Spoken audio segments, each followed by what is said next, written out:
2011년 3월 7일 새벽 미국 뉴저지주에서 이웃의 화재 신고를 받고 소방대가 출동했습니다. 불은 이 집의 지하실에서 거세게 치솟고 있었고 소방대가 불길을 진압한 후 지하실의 침대에서 반듯하게 누운 채 완전히 불에 탄 시신을 발견했습니다. 육안으론 성별조차 판별하기 힘들었고 치과 기록을 통해서야 당시 혼자 살던 이 집의 주인 59살의 롭 켄터라는 것을 알 수 있었습니다. 뜨거운 불길 속에도 침대에 가만히 누워 있었다는 것은 일반적인 화재사로 보기 어려웠습니다. 부검 결과 롭은 전날 밤 11시에서 새벽 1시 사이 사망한 것으로 추정되었으며 온몸이 완전히 불에 탔지만 기도와 폐는 깨끗했습니다. 그리고 머리 뒤쪽에 389경 총의 총상을 찾았습니다. 명백한 타살은의 수사가 시작됩니다. 롭은 당시 소프트웨어 개발자로 27년간의 결혼 생활에서 두 자녀를 두었지만 아내와 1년 전 이혼했습니다. 서로에게 소원해진 부부는 각자 두 번째 인생을 살기 위해 합의로 원만하게 헤어졌습니다. 아내 수자는 이혼 후 새로운 거처를 마련할 때까지 함께 살았지만 사건 당시에 그녀는 집을 떠난 상태였습니다. 그녀는 롭의 사망에 큰 충격을 받았고 슬퍼하며 경찰의 수사에 적극 협조했습니다. 경찰은 부인에게 의문점이 있는지 확인했지만 어떤 정황도 발견하지 못합니다. 그녀는 사건 당일 밤에 자신의 집에서 친구와 통화한 것이 통신 기록을 통해 사실로 밝혀졌습니다. 이웃들로부터도 롭은 친절하고 상냥하며 농담을 즐기는 유쾌한 사람이었다고 들었습니다. 회사 동료도 친구도 모두 그에게 앙심을 가질 만한 인물이 없다고 입을 모았습니다. 수잔을 통해 롭에게 이혼 전부터 사귀던 소피 매뉴엣이라는 여자친구가 있음을 알게 되었습니다. 소피 역시 롭의 죽음에 크나큰 상심을 보였고 형사들이 그녀를 주시했습니다. 둘은 2009년 9월 노아하는 뇌를 주제로 한 강연에서 처음 만났습니다. 프랑스 태생의 소피는 당시 뉴욕에 살고 있었고 40살에 이미 세 딸을 둔 엄마였습니다. 하지만 그녀는 우연히 만난 롭의 다정하고 지적인 모습에 호감이 갔고 대화를 나누다 이메일까지 주고받았습니다. 당시 소피는 컴퓨터 수리점을 운영하는 남편의 벌이가 거의 없어 자신이 가장이 된 것에 힘들어했고 롭은 메일로 그녀를 격려하고 위로했습니다. 과학 외에도 마라톤이나 철학 등 공통된 관심사로 이야기를 나누다 보니 그가 든든한 조력자 같았고 안정감을 느꼈습니다. 롭은 결혼 생활에 권태로움을 느꼈고 소피는 회의감을 느끼던 시기였습니다. 롭과 아내는 결혼 기간 큰 갈등 없이 무난한 생활을 이어왔지만 아이들이 어른이 되어 독립한 후 각자의 시간을 존중해 왔습니다. 롭은 아내에게 소피의 존재를 숨기지 않았고 수자는 롭의 행복을 빌었습니다. 하지만 소피의 상황은 달랐습니다. 그녀에게는 아직 어린 아이들과 가정을 깨고 싶어 하지 않는 남편 수익함 토니가 있었습니다. 소피는 은밀하게 만날 수밖에 없었고 롭은 이해하며 기다렸습니다. 경찰이 소피에게 남편이 둘의 관계를 알고 있는지 묻자 그녀는 남편이 그녀의 노트북에 몰래 설치해둔 스파이웨어 프로그램 때문에 롭과 주고받은 메일을 남편이 보았고 결국 모든 사실을 알았다고 했습니다. 이후 소피는 집에서 나와 별거하며 그에게 이혼을 요구했습니다. 하지만 남편은 거부했고 최근에 결국 소피는 소송을 제기했습니다. 경찰은 이제 소피의 남편 토니를 주목합니다.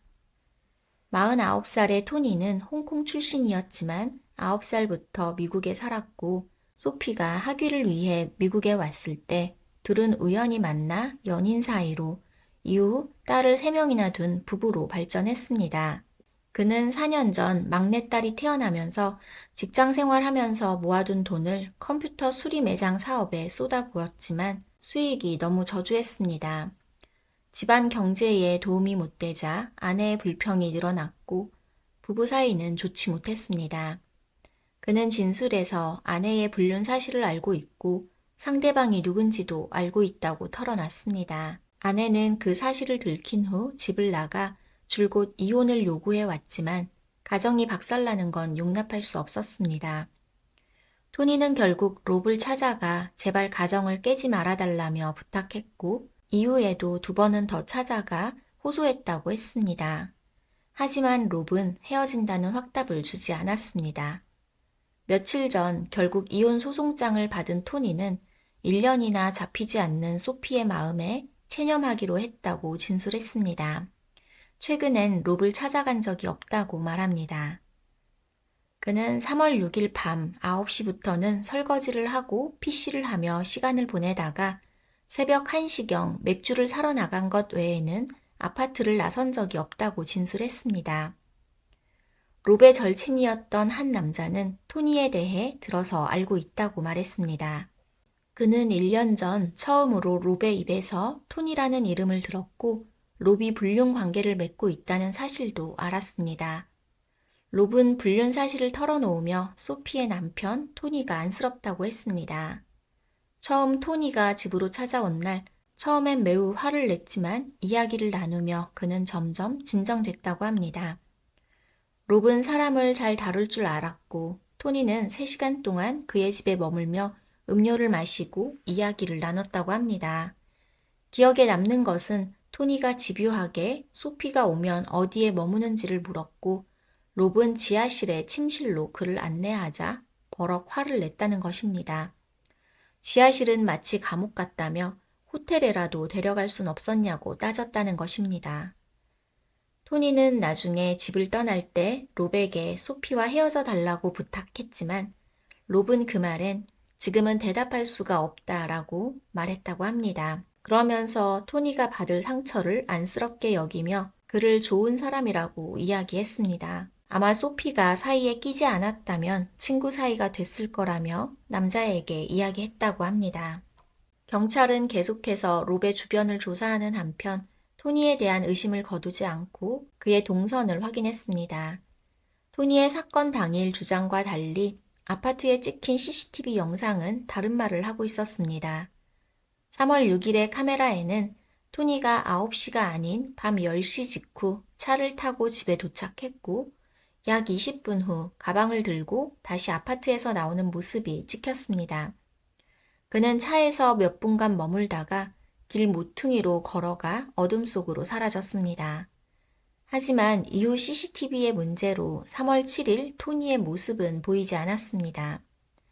경찰은 토니가 대중교통을 이용해 1시간 반 거리의 롭에게 가 살해하고 다시 집으로 돌아왔을 것으로 생각하고 수사하지만 그날 밤 어디에서도 토니가 이동한 흔적을 찾진 못했습니다. 그는 여러 번의 신문에도 자신은 결백하다고 주장합니다.